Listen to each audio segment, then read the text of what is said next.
우리가 결혼식을 하게 되면 서약을 다 해요. 신랑과 신부가 서약을 하죠. 이런 내용입니다. 나는 오늘 누구누구를 신랑으로 또는 신부로 맞아 한평생 길이 사랑하며 검은 머리가 팥불이 될 때까지 길이 사랑할 것이며 어떤 형편을 만나든지 배우자를 귀중히 여기고 어떤 환경에서든지 도와주며 오락가 힘들고 즐거울 때에 변치 않고 이 땅에 살아가는 데 일정한 부부의 대의를 다 할 것을 하나님과 여기 모인 모든 주민들 앞에서 확실히 생각합니다. 그 생각할 때 전부가 참 기쁩니다. 현재 생각하라 내가 진짜 독세 사는 거 아닌가, 오른무에 걸린 거 아닌가 생각하지 않습니다. 행복하고 기뻐합니다.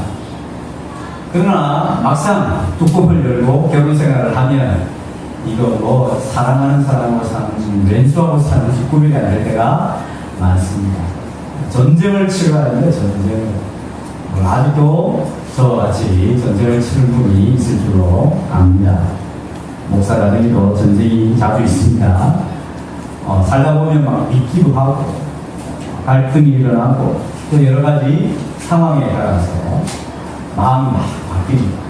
자식이 없을 때는 좋았는데 자식이 생기고 나니까 그 자식을 어떻게 키울까라고 하는 가치관의 차이 때문에 다투고 이러죠.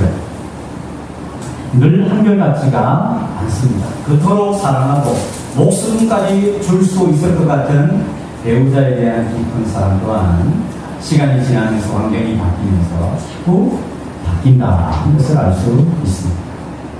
내게 갈등의 원인은 누구나 그렇습니다만은 내가 상대방에게 무엇을 더 많이 줄까?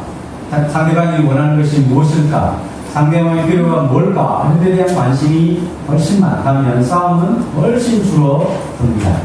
그러니까 왜 싸우고 갈등합니까? 자꾸 요구하는 게 많습니다. 왜 내가 원하는 것을 해주지 않지? 왜 내 필요를 모르지? 이런 생각들을 자꾸 하게 되면 친구 사이든 배우자든 부모와 자식 간의 관계든 선생님과 학생 사이든 늘 갈등이 일어나게 되어 있습니다. 우리는 대부분 다 이타적, 다른 사람의 이로움을 먼저 생각하기보다는 이기적, 자기의 이익을 먼저 생각하는 경향이 항상 크기 때문입니다. 오늘 본문은 요한복음에만 기록된 사건을 소개해주고 있습니다. 주님이 제자들에게 보여주신 사랑이 여러 가지 각도로 표현되고 있지만 오늘 본문에서 소개되는 주님이 제자들에 대하여 보여주시는 독특한 사랑을 뭐라고 표현하고 있냐면 끝까지 사랑하셨다, 끝까지 사랑이라 라고 표현을 하고 있습니다. 읽었던 말씀 1절에 보니까 어떤 때에 예수님이 끝까지 그들을 사랑하냐면 6월절 전에 예수께서 자기가 세상을 떠날 때가 다 된 줄 아시고 자기 사람들 제자들을 사랑하시되 끝까지 사랑하시니라 라고 기록되어 있습니다. 즉 예수님이 곧 죽을 때가 다가온 줄을 알았다 하는 것입니다. 여러분, 보통 사람이 죽을 때가 다가온 줄을 알면 여태까지 살아왔던 삶의 방식과는 다른 방식을 취하죠. 또 여태까지 살아왔던 삶의 태도와는 굉장히 다른 태도로 자신의 죽음을 준비합니다. 이제 당신은 3개월밖에 남지 않았습니다. 그랬을 때 지금까지 살아왔던 대로 마음대로 산다든지 지금까지 살아왔던 대로 막 허비하면서 살다든지 이렇게 할 수 없는 것이죠. 이 3개월을 어떻게 하면 알차게, 어떻게 하면 유익하게, 어떻게 하면 생산적인 삶을 살아갈까, 이 고민을 하면서 3개월을 보내고 살아가게 되어 있습니다. 우린 다 건강하고 또 당장 죽음이 며칠 뒤에 있을 것이다 이렇게 생각한 사람은 우리 중에는 지금 아무도 없는 것 같습니다. 우리 정필대 어머니도 그런 생각을 할 수 없을 정도로 아직도 건강하시죠. 네? 그렇죠? 그래서 오늘 내게 주어진 시간들을 그저 흘러보낼 수가 있습니다. 왜 그런 말이 있잖아요. 우리가 그저 흘러보내는 하루는 누군가 그토록 살고 싶은 하루다. 그런 말이 있죠. 왜? 그 사람은 하루하루가 이제 곧 생명이 단축되어서 곧 죽을 것 같은 삶을 살고 있기 때문입니다. 여러분들 같으면 만약에 예수님처럼 자기가 죽을 때가 얼마 남지 않았을 것이다 라고 한다면 어떤 생각과 어떤 태도로 살아가시겠습니까? 어떤 사람은 배우자에 대하여 충분히 사랑하지 못했기 때문에 그 배우자를 위해서 자신의 삶을 알차게 정말 사랑을 다해서 표현하는 사람도 있습니다. 자식에 대하여 한마디 한마디 그 행동 하나가 얼마나 이제 귀하게 여겨지겠습니까? 또 직장을 생활한다면 물론 직장을 그만둘 수도 있지만 어쨌든 내가 끝까지 직장 생활을 하면서 내게 주어진 이 수명이 다할 때까지 직장 생활을 알차게 해내지 않겠습니까?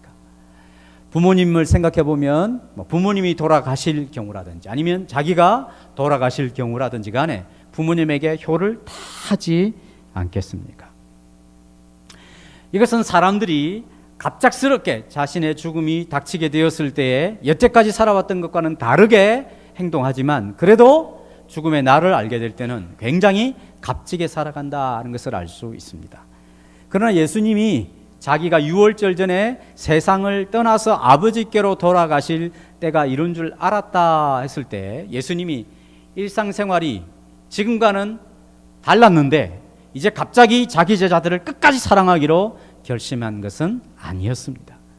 예수님은 처음부터 제자들을 선택하여 그들과 함께 3년 또는 3년 반 동안 함께 동거하며 함께 지낼 때 예수님은 여전히 제자들을 사랑하시고 지금도 이제 돌아가실 때가 다 된 줄을 아시고 끝까지 사랑하시는 그런 주님의 모습임을 우리에게 알려주고 있습니다.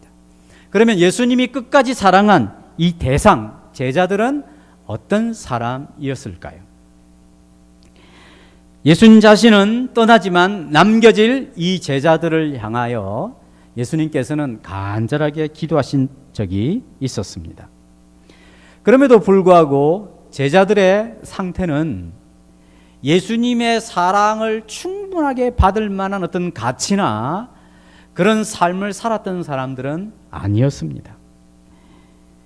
이 예수님께서 끝까지 사랑하신다라고 하는 장면에서 이 13장에 어떤 아주 중요한 사건이 등장하냐면 예수님이 제자들의 발을 씻기는 세족식 사건이 등장을 하죠.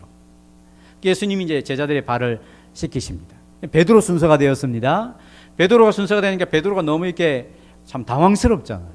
스승 대신 이분이 자기 발을 씻겨. 그러니까 그렇게 하시지 마시라고. 절대 제 발을 씻을 수 없다고. 제가 도리어 예수님의 발을 씻게 되는데 어떻게 주님이 제 발을 씻을 수 있겠습니까? 그때 예수님이 말씀하시죠. 이 발을 씻겨주지 않으면 너와 나는 아무 상관이 없다. 이 관계 맺기구나. 그러면 주님 좋습니다. 머리부터 발끝까지 또 씻겨주십시오. 지나치죠. 그러니까 예수님이 이미 그 영혼이 깨끗하게 된 사람은 이 더러운 부분만 씻으면 된다. 그러니까 처음에는 영적으로 무지해서 완강하게 거부했다가 이제 또 영적으로 무지하니까 막 지나치게 주님께 요구하는 이 베드로 같은 제자의 모습도 봅니다. 그리고 이 제자들은 서로 굉장히 의심하고 불신하고 서로 시기심이 많은 사람들이었습니다.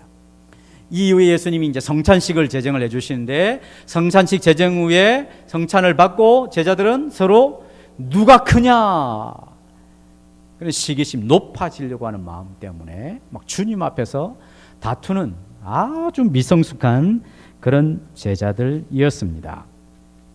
그들이 옷을 입은 것은 영적인 무지의 옷이었습니다. 그들이 내뱉는 말은 도대체 신앙인다운 모습은 나타나지 않는 말이었습니다. 그들의 마음의 태도와 가치관은 이제 자신들을 위하여 십자가 지어주시고 자신들을 위하여 떡과 빵과 포도주를 가지고 자신의 가장 귀한 생명을 주시는 주님의 모습과는 거리가 먼 세속적인 욕심, 욕망, 가치관 이런 것들로 가득 찼던 인생들이었습니다. 이런 제자들에게 주님께서 뭐라고 표현하냐면 그들을 사랑하시되 끝까지 사랑하셨다라고 표현하고 있습니다. 바로 2절에 마귀가 벌써 시몬의 아들 가룟 유다의 마음에 예수를 팔려는 생각을 넣었더라. 생각을 넣었죠. 가룟 유다가 그런 생각을 갖고 있었는데 그런 사단이 그런 생각을 넣었습니다. 이런 제자들까지도 주님이 끝까지 사랑해 주시는 독특한 사랑을 베푸시는 것이죠. 우리가 예배를 통해서 도전을 받고 은혜를 받은 것 같지만 실제 생활 속에서는 적응이 안 되어서 실패한 사람들처럼 우리 자신이 여겨질 수 있습니다. 제자들도 지금 예수님의 이런 설교를 통하여 은혜를 많이 받아서 개인적으로는, 그러나 실제 생활 속에서 적용이 안 되는 거예요. 발을 씻겨주는 거, 상대방이 높아지는 것에 대하여 인정해주고 기뻐하는 거, 이런 것이 안 되는 것입니다. 명목상 그리스도인이고 색깔만 그리스도인, 입으로는 시인하지만 삶으로는 하나님의 말씀을 부인하는 혹시 내 자신의 모습을 보지 않습니까? 그럼에도 불구하고 이런 제자들을 향하여 끝까지 사랑을 나타내시는 우리 예수님은 우리를 향해서도 끝까지 사랑하십니다. 그것을 꼭 기억해야 합니다. 주님은 우리를 포기하시는 적이 없습니다. 우리가 주님을 포기하지 않는다면 결코 주님은 우리를 포기하지 않으십니다. 사랑은 오래 참고 사랑은 온유하다 했습니다. 오래 참으신 거죠. 주님은 우리를 향하여 오래 참으시고 친절하게 당신의 사랑을 베풀어 주십니다. 자, 이 예수님이 제자들에게 보여주신 독특한 끝까지 사랑은 어떤 특징을 가지고 있습니까? 우리 한 3가지만 생각을 해보겠습니다. 이 끝까지 사랑은 사랑하는 대상과 같이 되어 주십니다. 사랑하는 대상과 어떻게 되어 주신다고요? 같이 되어 주세요. 같이 되어 주신다. 이 세족식 발 씻기는 내용은 아까도 말씀드렸다시피 요한복음에만 등장되는 사건입니다. 예수님의 행동을 잘 유심히 살펴보면 이제 식사 중에 예수님이 이제 일어나셔서 겉옷을 벗습니다. 그 수건을 하나 취하여 아마 큰 길이가 긴 수건이 같은 허리에 묶습니다. 그리고 대야에 물을 담고 제자들의 발을 일일이 한 사람 한 사람 씻어 주었습니다. 유대인들의 관습 중에서 이 일은 누가 하는 일일까요? 이 일은 종이나 하인이 하는 일입니다. 예수님은 그들 중에 주님이시고 예수님은 제자들에게 어떤 호칭을 받았냐면 선생님이라고 하는 호칭을 받았습니다.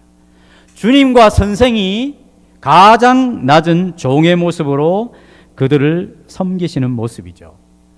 발은 팔레스타인에게 이 먼지가 많이 나고 슬리퍼를 신고 다녔기 때문에 늘 발이 제일 더러운 것이었습니다. 그래서 집에 들어가면 그 사람에게 손님으로서 대접을 해야 되기 때문에 물을 줘서 발을 씻도록 하는 것이었습니다.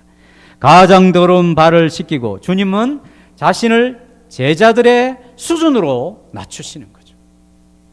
끝까지 사랑하시는 주님의 모습은 제자들과 같이 되어주시는 것입니다. 아니, 제자들보다 더 낮은 모습으로 제자들에게 함께 해주시는 것이죠. 제자들의 발끝에 앉아서 그들의 발을 씻어주는 종의 모습으로 주님은 제자들을 끝까지 사랑하셨습니다. 그래서 하나님이신 그분이 하나님이시지만 하나님을 포기했다는 것이 아니라 하나님으로서의 영광과 위엄과 권세와 그 권위를 다 포기하시고 사람의 몸을 입고 이 땅에 오신 분으로, 성육신 하신 분으로, 그것도 태어날 곳이 없어서 구육관에서 말구유에 태어나시죠. 말구유. 가장 낮은 모습으로 성육신 하신 것입니다. 이런 이야기를 인도 선교사가 인도 사람이 이렇게 했더니 인도 젊은이가 피식 웃었대요. 아이고, 무슨 하나님이 사람의 몸을 입고 이 땅에 오실 필요가 뭐가 있는 거야. 하늘에서 우리를 구원하면 되지. 말도 안 되는 이야기다. 그랬대. 그리고 이제 선교사님 그 이야기 하고 이제 피식 웃으면서 조롱을 하면서 이제 집으로 가는데 들었던 이야기일 수 있습니다. 길에 보니까 이렇게 개미가 막 개미떼가 지나 개미떼. 근데 저기서 이제 밭을 막 가는 사람이 오는 거죠. 이렇게. 큰일 났어요. 이 개미떼가 몰살할 수 있는 가능성이 있어요. 그래서 이 사람이 막 안타까워서 막 개미들에게 소리 질러서 야 개미야, 지금 저기 이렇게 위험한 일이 닥쳤으니 빨리 피해. 막 이렇게 쫓기도 하고. 알아듣겠습니까? 그러면서 불현듯 어떤 생각이 들었냐면 선교사님이 하신 말씀이 생각이 난 거예요. 하나님이 사람의 몸을 입고 이 땅에 오셔서 우리와 같이 되셨다. 아, 그러니까 사람의 몸을 입고 이 땅에 오셨구나. 개미를 구원하기 위해서는 개미가 되어야 되는구나. 그런 것처럼 하나님이 사람을 구원하시기 위해서는 사람이 되셔야구나. 이 사실을 깨닫게 되었다는 것이죠. 우리 히브리서 2장 17절 18절 말씀을 같이 읽겠습니다. 시작. 그러므로 저가 범사에 형제들과 같이 되심이 마땅하도다. 이는 하나님의 일에 자비하고 충성된 대제사장이 되어 백성의 죄를 구속하려 하심이라.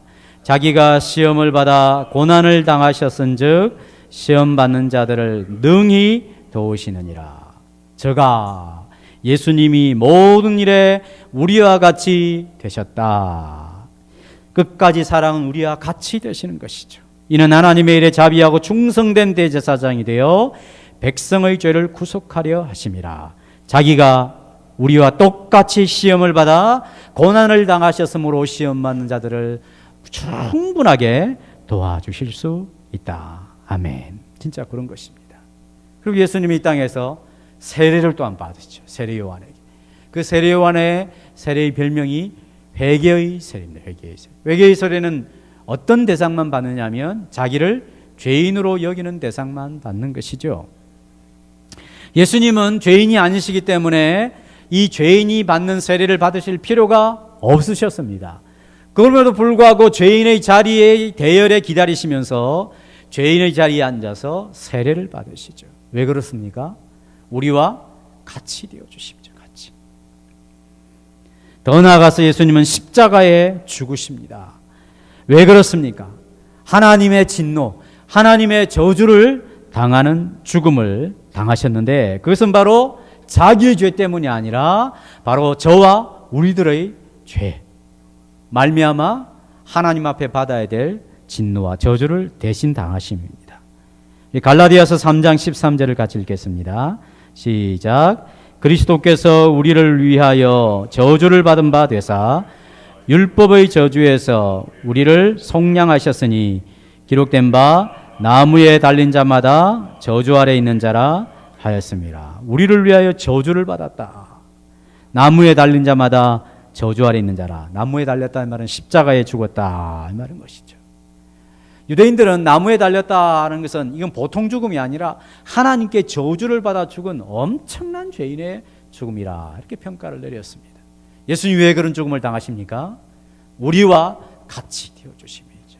우리의 처지에 있어 줌입니다. 그래서 예수님이 이 땅에서 예수님의 닉네임이 있었습니다. 별명이 뭐냐면 세리와 죄인의 친구라 하는 그런 별명이죠. 그것은 굉장히 수치스럽고 낮게 평가하는 그런 별명이라 할 수 있습니다. 사랑은 사랑하는 이가 사랑하는 대상과 함께 같은 수준으로 되어주는 것입니다. 같은 수준으로. 예수님이 겉옷을 입은 채 딱 앉아가지고 자, 발 씻을 사람 이리 와 하면서 발 올려 그렇게 하지 않으십니다. 직접 종이 되셔서 겉옷을 벗고 허리에 띠를 누르고 물을 준비하여 그들의 발치에서 씻어주시는 것이죠. 내가 정말 사랑하면 그 사랑하는 대상과 수준을 맞추어줘야 하는 것입니다. 그것이 진정한 사랑의 태도죠. 예수님은 자기가 주인이고 선생인 자리에 있기 때문에 이제 종인체 하는 연기를 딱 하시면서 거기에 인증샷하고 그러면서 막 올리고 나 이렇게 봉사한다. 그렇게 하는 어떤 정치인들처럼 자기 쇼를 하지 않으십니다. 진짜 그들의 종이 되어주시고 진짜 그들의 죄를 대신하여 하나님의 무서운 진노를 대신하여 십자가에서 형벌을 받으시는 것이죠. 이런 말이 있습니다. 남의 발을 씻어주기 위해서는 물의 온도를 적절하게 맞추어야 한다 하는 말이 있습니다. 추운 겨울날 세족식 하면서 막 얼음 깬 물 가지고 막 세족식 해주고 이러면 그냥 거의 죽이는 것이죠. 이 더운 여름에 뜨거운 물을 가지고 세족식 해준다. 완전 땀 찔찔 흘리게 만드는 괴로운 일이죠. 남의 발을 씻어주기 위해서는 적절하게 물의 온도를 맞춰야 한다. 남을 사랑하기 위해서는 적절하게 그 사람의 눈높이를 맞추는 것이 사람의 도리인데, 하물며 끝까지 사랑하시는 예수님의 사랑은 우리의 모든 삶의 형편과 처지를 이해하시며 우리와 같이 되셔서 당신의 친절한 사랑을 나타내어 주시는 것입니다. 주님 앞에 우리의 사정이 감추어질 것이 없고 주님 앞에 우리의 사정이 이해되지 못할 것이 없습니다. 우리의 수준을 잘 아십니다. 우리 모든 한 사람 한 사람을 다 개별적으로 주님은 다루시지 막 집합적으로 너희는 이 수준처럼 내가 너희를 다루겠다 그렇게 말씀하시지 않습니다. 성경을 조금 아는 사람은 조금 아는 수준으로, 많이 아는 사람은 많이 아는 사람 수준으로, 신앙생활을 오래 한 사람은 오래 한 사람의 수준으로, 이제 갓 신앙생활을 하는 사람은 갓 신앙생활하는 수준을 이해해 주시면서 그 눈높이에 맞추어서 주님은 오래 참아주시고 친절한 사랑을 나타내어 주시며 끝까지 사랑해 주시는 것입니다. 여러분, 한 사람 한 사람을 나 개인이 있는 모습 그대로 사랑해 주시는 주님의 사랑을 받으시기를 축복합니다. 이 끝까지 사랑은 두 번째로 따라하겠습니다. 기대하는 사랑입니다. 뭐 하는 사랑이라고요? 기대하는 사랑입니다. 예수님이 이렇게 끝까지 사랑하시고 오래 참아주시고 친절하시고 눈높이를 맞추어주고 심지어는 더 낮은 자리를 점령하시는 이 사랑을 나타내시는 이유가 무엇입니까? 그것은 제자들을 향한 기대 때문에, 기대. 제자들에게 보여준 사랑은 제자들도 자신과 같은 동일한 모범을 사람들에게 보여주실 것을 기대하는 주님의 마음이 있습니다. 예수님이 제자들에게 기대하시는 수준은 낮은 것이 아닙니다. 자, 너희들이 지금 이 낮은 수준에 있기 때문에 내가 너희들의 눈높이에 맞춰주겠다. 그러니까 이렇게 평생 요꼴로 살다가 가거라 이렇게 하는 것이 아니라, 이렇게 하는 것은 너희들은 바로 나와 같은 이 세상에서 가장 고결하고 가장 아름답고 가장 숭고한 삶을 살아야 될 사람들이다. 하나님 우리에게 대한 거시는 기대가 엄청난 것이죠. 제자들에 대한 기대가 엄청납니다. 잠깐만요. 무슨 말씀을 하시는 겁니까? 제자들이 지금 어떤 상태인데, 그 제자들의 영적 현주소가 어떤 상태인데 주님이 그런 황당무계한 엄청난 수준을 기대한다고요? 여러분, 제자들은 자신들의 발이 지금 깨끗이 씻음을 받아야 할 필요성도 모르고 있는 사람들이죠. 베드로가 대표적으로 지금 제 발 왜 씻기십니까? 그렇게 하면 안 됩니다. 막 이렇게 만류하는 사람입니다. 또 서로 누가 높으냐에 대해만 관심이 있지, 지금 이 지금 자기 발이 더러워져 가지고 누가 서로 발을 씻겨 줄 것인가 이런 데 대한 관심은 전혀 없는 것이죠. 예수님을 이토록 오랫동안 따라다녔으면서 이제 곧 예수님이 세상을 떠나실 것인데, 주님이 떠나시고 이 세상을 맡겨둘 이 공동체, 이 소그룹 공동체가 얼마나 덜 떨어졌는지, 얼마나 수준 저급한지, 그런 사람들에게 주님이 뭐라고 하시냐면, 너희도 나와 같이 내가 주와 선생이 되어 너희 발을 씻겼으니 너희도 이와 같이 하고 이와 같이 내가 너희를 사랑같이 사랑하라.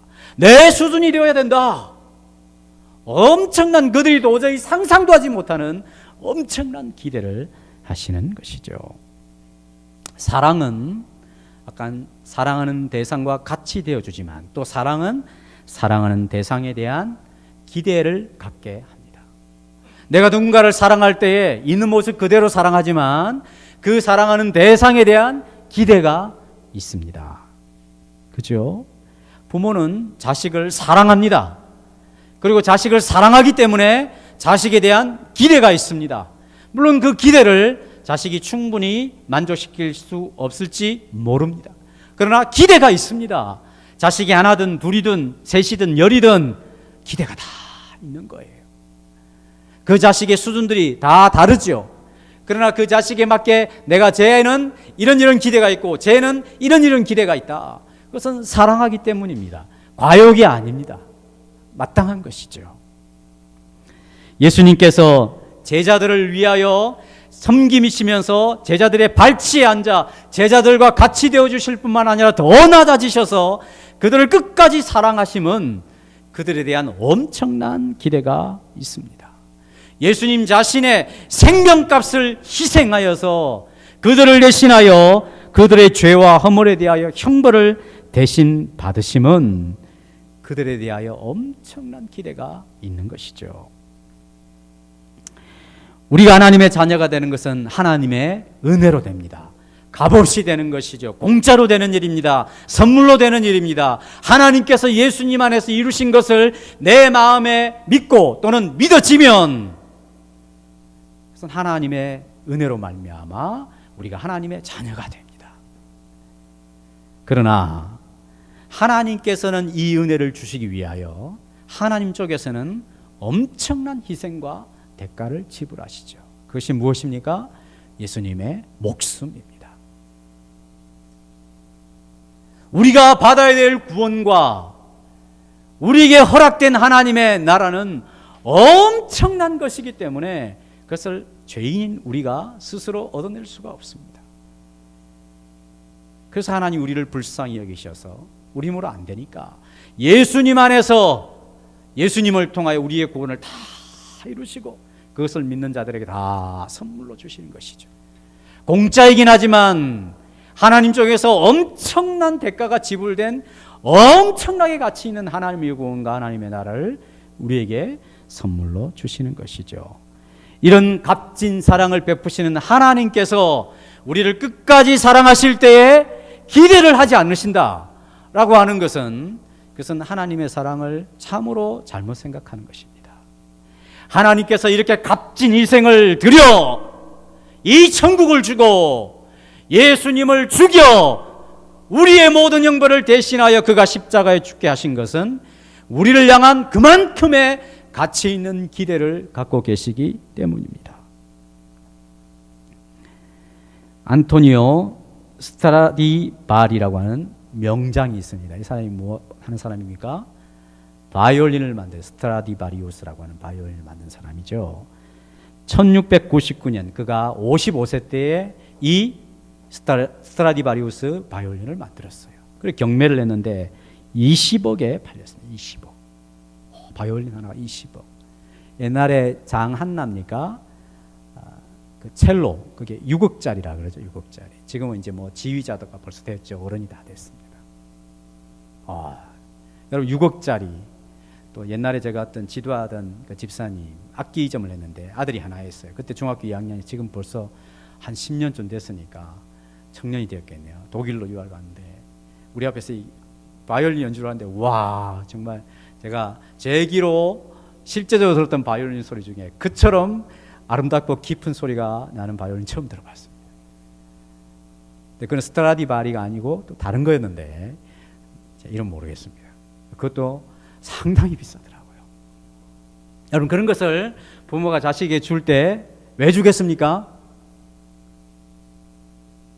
그 갖고 놀라고 주겠습니까?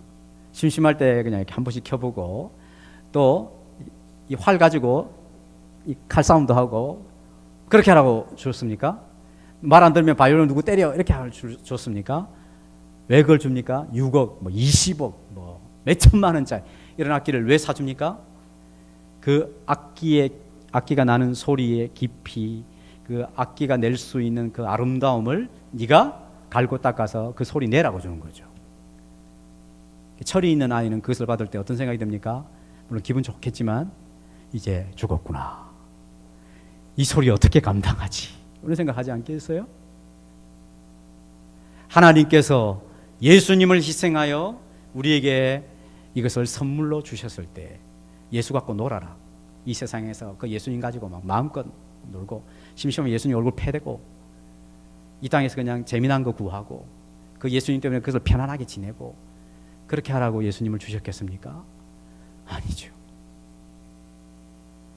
예수님의 생명과 예수님의 그 모습과 예수님의 그 활동과 예수님의 그 생명력과 예수님이 이 땅에서 보여주신 그 영향력만큼이나 그 생명의 가치만큼이나 너희도 그렇게 살 수가 있다. 그래서 내가 이 예수를 준다. 이 예수처럼 살아라. 이런 하나님의 훌륭한 기대가 우리에게 있는 것입니다. 로마서 8장 29절 말씀을 같이 읽겠습니다. 시작. 하나님이 미리 아신 자들로 또한 그 아들의 형상을 본받게 하기 위하여 미리 정하셨으니 이는 그로 많은 형제 중에서 맏아들이 되게 하려 하심이니라. 하나님이 우리를 미리 하셨다 그랬습니다. 왜? 그 아들의 형상을 본받도록 하기 위하여, 그 아들을 닮도록 하기 위하여 미리 정하셨으니 이는 그로 예수님으로 우리 많은 형제 중에서 맏아들, 이 말은 장자라 이 말이죠.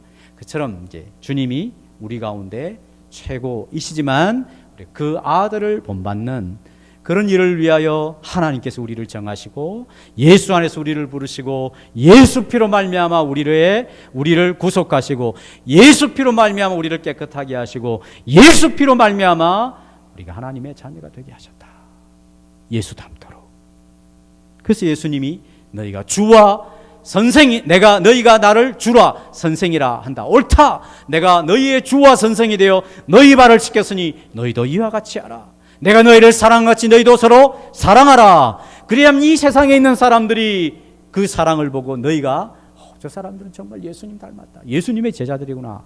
이렇게 알아보게 될 것이다. 했습니다. 주님은 기대하십니다. 우리 한 사람에 대하여 하나님의 기대가 있습니다. 그것은 무엇입니까? 예수처럼 살아가도록 주님이 우리를 기대하십니다. 내 자녀를 두고 그런 기대를 거십시오. 내 남편을 두고 그런 기대를 거십시오. 내 아내를 향하여 이 엄청난 기대를 기대하십시오. 주님의 기대가 내 삶 속에 시각이 되어서 내가 사람들에 대한 기대가 될 수 있기를 축복합니다. 우리 교회가 내 옆에 있는 지체들이 이런 주님의 모습으로 닮아갈 수 있도록 기대하시기 바랍니다. 마지막 이 끝까지 사랑은 따라하겠습니다. 우리를 변화시킬 수 있는 사랑입니다. 이 사랑은 변화시킬 수 있는 능력이 있습니다. 주님은 그냥 기대만으로 끝나는 것이 아니라 반드시 우리를 변화시키도록 당신의 사랑을 공급해 주십니다. 요한은 원래 우레의 아들이라고 하는 별명이 있었습니다. 그 성정이 불과 같은 것 같아요. 요한과 야고보 이 형제가 번개의 아들이라 이런 별명이 있었어요. 근데 우리가 잘 아는 대로 요한은 굉장히 오래 살았죠. 제자들 중에 제일 오래 살았습니다. 요한이 나중에 별명이 바뀝니다. 무슨 별명을 바뀝니까? 사랑의 사도가 되죠. 사랑의 사도. 그래서 요한 1서를 요한복음도 마찬가지로 요한 1서, 2서, 3서에 보면 다른 성경보다 막 사랑에 대한 이야기가 얼마나 그 단어가 많이 나오는지 사랑의 사도로 바뀌죠. 왜 그렇게 바뀔 수 있었습니까? 요한도 나이가 어린 제자에 해당이 되었지만 서로 누가 높으냐의 대열에 결코 빠지지 않는 사람이었어요. 그런데 그가 이 끝까지 사랑을 체험하게 되었을 때에 사랑의 사도로 바뀌게 되었습니다. 베드로, 우리가 오후에 또 배우겠습니다. 지난주에 배웠습니다마는 늘 자기가 첫째라 생각을 하고 앞서서 자기가 봉사하고 희생하고 수고한 것만큼 자기는 그 대가를 받을 것이다 라고 생각을 했던 이 베드로, 자기는 남들과 다르다는 것이죠. 자기는 제일 먼저다는 것. 늘 이랬던 사람이 있으면 참 불편하죠. 이런 사람이 우리 가운데 있으면 참 불편합니다. 이 베드로가 나중에 베드로 전서 후서를 보면 그런 모습이 하나도 없습니다. 계속적으로 강조하는 건 뭡니까? 주님께서 욕을 받으시되 대신 욕하지 않으시고 고난을 당하시되 고난을 주지 않으시고 끝까지 끝까지 묵묵하게 참으신 것은 우리를 위하여 본을 보이심이라. 우리도 이와 같이 살자. 이런 사람으로 바뀌죠. 그럼 대단하지 않습니까? 그죠? 사람이 바뀐다니까요, 사람이. 주님이 그냥 기대만 하시는 그런 정도에 머무시는 것이 아니라 그 사랑을 계속적으로 공급하여서 사람이 진짜 바뀌도록 하신다니까요. 그래서 나중에 자기는 예수님처럼 똑바로 십자가 질 수 있는 그런 사람이 아니다. 나는 주님과 같이 죽을 수 없다. 그렇게 영광스럽게 죽을 수 없다. 그래서 거꾸로 십자가를 지고 죽었다는 그런 설도 있지 않습니까? 바뀝니다. 어떻게 바뀔까요? 예레미야 29장 12절 13절을 같이 읽어보겠습니다. 시작. 너희는 내게 부르짖으며 와서 내게 기도하면 내가 너희를 들을 것이요 너희가 전심으로 나를 찾고 찾으면 나를 만나리라. 무슨 말입니까? 주님이 이 사랑이 끝까지 사랑을 약속해 주신 것을 기억하며 주님 나와 같이 되어주셔서 너무너무 감사합니다. 아니 나보다 더 낮은 처지에서 내 입장이 되어주셔서 감사합니다. 내가 주님 앞에 숨길 것이 없고 주님이 나를 이렇게 사랑해 주신 거예요. 이 사랑을 베풀어 주신 이 엄청난 희생의 사랑은 나를 향한 주님의 기대가 엄청나다는 것을 압니다. 그러나 이것을 내 힘으로 이뤄낼 수 없습니다. 그러므로 내가 주님께 부르짖고 주님께 와서 기도합니다. 전심으로 주님을 찾고 또 찾습니다. 저에게 은혜를 공급해 주셔서 이 사랑 이루어가게 해 주십시오.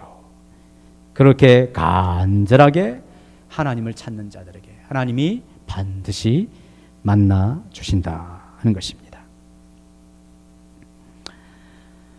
우리에게 주어진 현실을 돌아보십시다.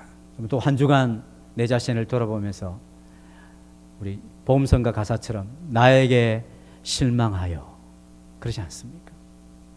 거룩한 결심을 했지만 실제 생활 속에서 우리 하나님을 잃어버리고 자신에게 스스로 실망하였던 모습은 없었습니까? 어쩔 수 없이 당한 일이나 자신이 혹시 선택한 결과라 할지라도 자신의 모습 때문에 좌절해 보지 않으셨습니까? 주님은 말씀하십니다. 이렇게 형편없는 제자들을 보라. 내가 끝까지 사랑하고 이 형편없는 제자들의 마치 나와 같은 모습으로 살 것을 기대하지 아니하였느냐.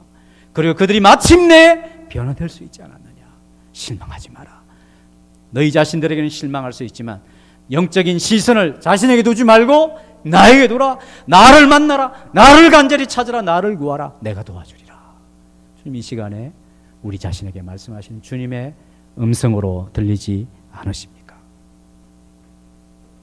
이 요한복음의 사건은 이 세족식이 있은 날 또는 그날 저녁에 제자들이 이 사건을 기록하여 뉴스 보도 시간에 예수님이 이렇게 사진 찍은 인증샷을 올리면서 이렇게 하셨다 보도한 그런 사건이 아니죠.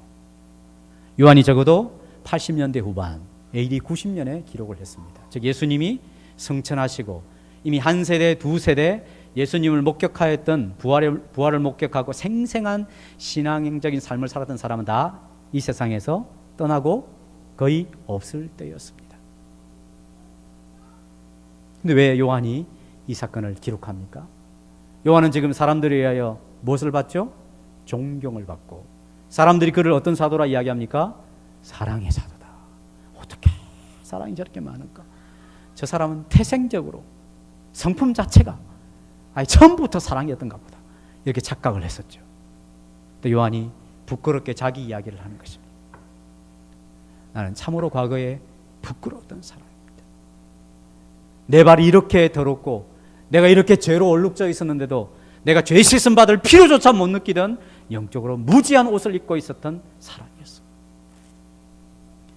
내가 그 중에 제일 어리고 제일 나이가 적은 제자였음에도 불구하고 마땅히 낮은 자리에 있는 것은 마땅한 것이었는데도 어떻게 하면 주님을 통하여 내가 더 높은 자리에 오를까 그런 욕심, 욕망으로 가득 차서 나이 든 사람들을 향하여 그 형님들을 향하여 원망하고 시기와 다툼으로 가득 찼던 내 인생이었습니다.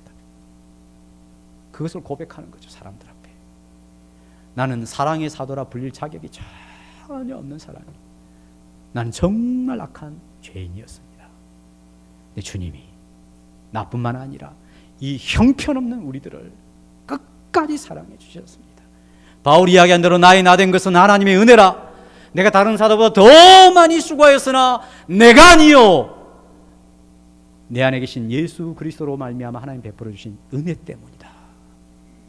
요한님은 무슨 이야기입니까? 여러분이 나를 사랑의 사도라 이야기합니다. 그 이야기를 들을 때마다 내 얼굴이 얼마나 뜨뜻한지 모릅니다. 나는 그런 이야기를 들을 만한 사람이 아닙니다. 나는 원래 이런 사람입니다. 그럼에도 불구하고 여러분들이 저를 그렇게 평가해 주시는 것은 이것은 하나님의 은혜, 예수님이 나를 끝까지 사랑해 주시고 나와 같이 되어 주시고 나보다 더 못한 자리에서 나를 섬겨 주신 사랑, 내가 도저히 이룰 수 없는 그 주님의 모습을 닮은 그 기대의 사랑, 그리고 그것이 가능하도록 변화시켜 주시는 오래 참으시고 나를 변화시켜 주시는 그 사랑이 끊임없이 나를 붙잡고 공급해 주셨기 때문에 이 엄청난 대우를, 이 엄청난 사랑을 여러분으로도 나는 받고 있습니다.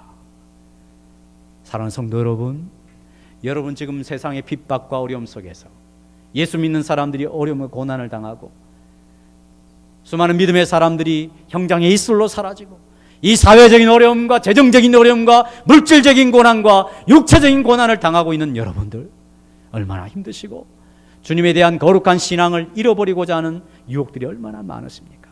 자기 자신에 대해 얼마나 많이 좌절하셨습니까? 저를 보십시오. 주님이 나를 향하여 베풀어 주신 끝까지 사랑을 보십시오. 내가 바로 여러분 앞에 증인입니다.